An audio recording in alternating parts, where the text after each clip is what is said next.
Hello again po. Ngayon naman, magluluto po tayo ng another healthy ulam. Pwedeng gawin ng mga nagda-diet, pwedeng gawin ng mga hypertensive, pwede pong gawin ng mga pakain sa mga vegetarians. At saka para lang po para naman hindi monotono, so hindi lagi-lagi na lang yung ginagawa natin sa isang gulay. Ang tawag sa gulay nito is upo. Upo at kalabasa. Ayun po. So, yung upo na yon, pag nandito po tayo sa Amerika, mabibili po natin yon sa mga Asian supermarket. Meron po sila sa produce. Sa Pilipinas, I'm pretty sure. It's like, andun all the time, mabibili. So, para may twist lang po. Okay? So, nakaready na pong aking upo. So, ito na pong aking upo. Dalawang maliliit na peraso ito. And then, para po talagang healthy, tofu. Ito po yung tofu. Isa po itong like 200 grams. And then, fry ko po siya ng konti sa olive oil. And then, gagamitan ko din po siya ng shrimp. Yung shrimp po na to, fry ko siya ng konti din sa olive oil. Ang fry ko na po siya kasi nung binili ko, hindi po siya defrost, fresh po siya. So, kanina pa pong umaga, so ang ginawa ko, prepare ko na. Para ngayong before dinner, it's like now it's 4:30 in the afternoon. So, para bago mag-dinner, saka ko na siya iluluto. And then, gagamitan ko po siya ng alamang. Okay, ngayon po sa mga may shellfish allergy, huwag niyo pong gamitin yung alamang, huwag niyo pong gamitin yung shrimp. Gamitin niyo na lang po ng konting asin or patis. At kung gusto niyo naman ng haluan ng chicken na meat instead of the shrimp, instead na yung shrimp po, pwede naman po. O kaya, doblihin niyo na lang yung amount ng tofu. And then, nagpapakulo po ako dito din ng brewed coffee at saka let me show you. Okay, there is the brewed coffee boiling. And then yung brewed coffee po na yan, meron po akong hinalo din na isang wine na mabango. Ito yung winter spice wine.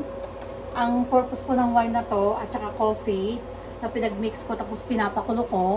Kasi po, pag ako'y magluluto ng may alamang, mamamaho po ang bahay, lalo na at winter, hindi po pwedeng magbukas ng mga bintana. So, ang ginagawa ko is, nagpapakulo ako ng brewed coffee at ngayon nga po hinahalaan ka ng pabongong wine. Kaya, it smells so good. So, hindi po masyadong mga ngamoy ang bahay. Okay po. So, igigisa lang po natin siya. You know, kung ano mang oil ang gusto nyo, olive oil para mas healthy or vegetable oil, I'm gonna use like 3 tablespoonful of olive oil or any vegetable oil. And then, let's put the camera where you can see it. Yan. Okay po, nandito na po, mainit na po ang aking kawali. And I'll put my sibuyas. Gisa-gisa lang po hanggang maging translucent siya. Dito ba? Hindi magagalit yung mga kasama sa bahay na stricto sa amoy dahil meron tayong kumukulong brewed coffee. Naubusan na kasi ako ng kaping barako. Yun ang magandang ipakulo habang nagluluto ka ng may medyo malakas ang amoy. Lalo na pag nakatira ka sa apartment o kaya sa open space na pwedeng mangamoy yung mga pagkain sa mga damit-damit o kaya dahil hindi pwedeng magbukas. So, almost halfway translucent na siya. Lalagay ko ng aking or my bawang po. So, you have your, nasa description po ang ingredients niya. Okay. So, yun po, gisa-gisa. Hindi ko po masyadong ina-overcook ang sibuyas. Okay. Igisa-gisa nyo lang siya for a couple of minutes.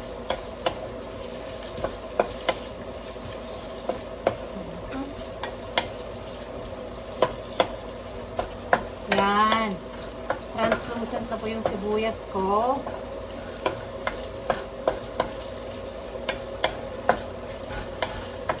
Okay. Bango-bango ng bawang. Hindi ko rin po type yung binaburn ko yung bawang. Mas gusto ko yung igisa ko lang siya ng konti and then together na maluluto siya with the vegetable. Para hindi lasang sunog na bawang. I mean, it's up to you kung kano yung gusto. Ayan. Okay, translucent na po siya. Then, ang gagawin ko na, lalagay ko na ang aking, lalagyan ko na ng alamang. If you don't like the bagoong alamang, pwede po kayong gumamit ng asin o toyo. Pwede rin ng toyo. So, dahil ayaw ko masyadong maalat, so I'm just gonna put like a little bit. It's like 1 tablespoon. O kulang-kulang 1 tablespoon.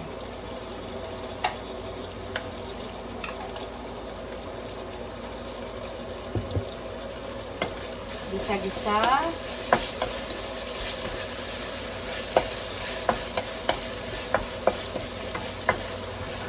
Okay. Kaya masyado malakas yung amoy ng bagoong natin. Niluto ko po muna siya gano'n. And then I put the upo.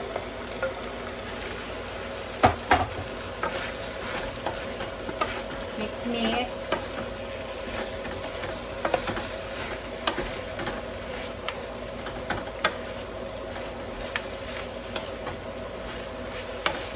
Okay. Well mix na siya.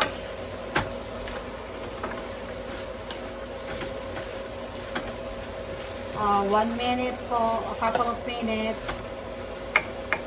Halo-halo, mix.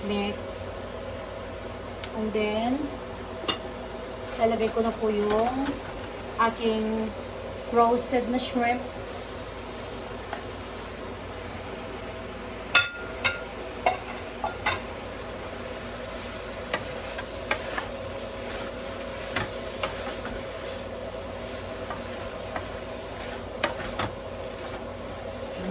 Bango.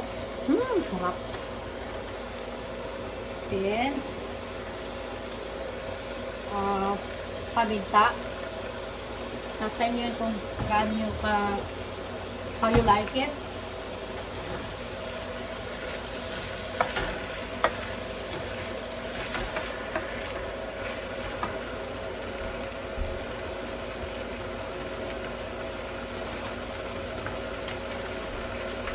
And lalagyan ko po siya ng dried sili. It's up to you. Kung gusto nyo lagyan, kung gusto nyo hindi. Mahilig ko ng maanghang mga tao dito sa bahay. So, lalagyan ko po siya ng dried pepper. Kasi, wala na sa garden ko. Namatay na nung lumamig ang panahon ng mga sili. Okay. Alright. So, then,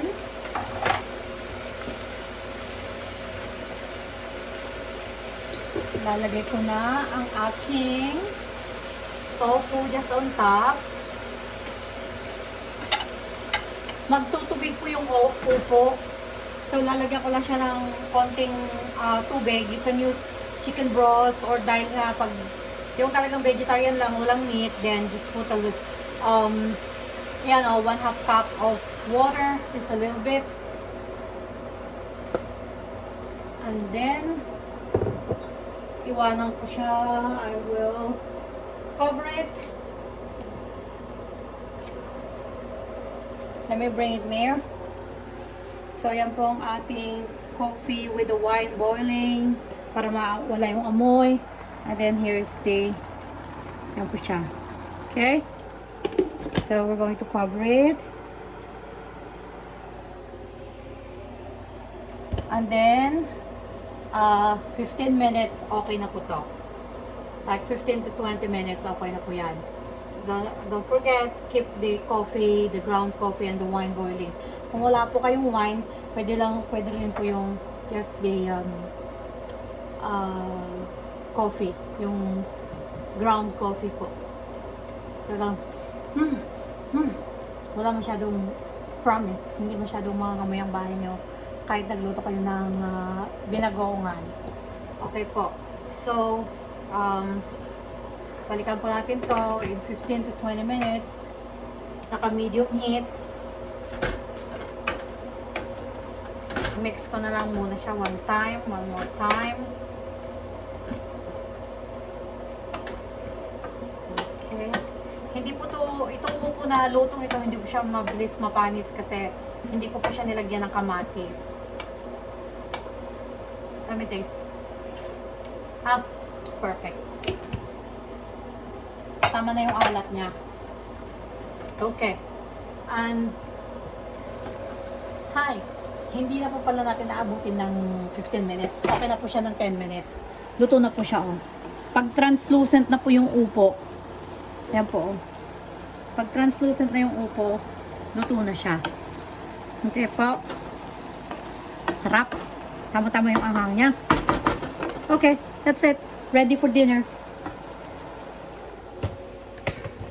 Don't forget po to like and subscribe po. Please, kailangan ko po ng subscriber and don't forget to like.